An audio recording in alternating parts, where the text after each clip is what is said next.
Destiny is Bungie's next great action game. Very much a first-person shooter, but it's a game where you'll cover a lot of ground. We want to root people in the familiar. We want to say, this happens here on Earth, in our solar system. This is, you know, the Earth with the moon and the sun in the sky. This is the moon, you can see Earth, the pale, the pale blue dot.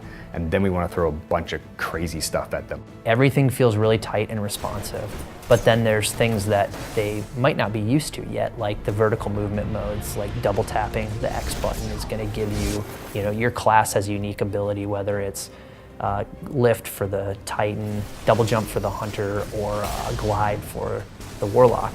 And then we have your super, which is your ability to project an amazing amount of damage in a short amount of time, and you pull R1 and L1 at the same time to do that. You go into third person briefly, and depending on the ability that you're using, you do something unique, but it feels really cool. The way that we can make the world feel really rich is by putting people in it. There's nothing less predictable than human beings. We're bringing together gamers as guardians of the last safe city who will meet each other in chance encounters. They'll be on their own adventures, and where their paths come together at a crossroads, there will be these fascinating events where they'll fall under attack by even larger groups.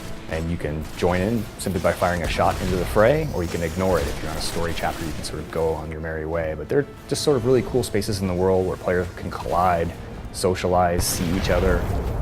When I'm upgrading my character, I'm not just browsing a series of menus and pushing buttons.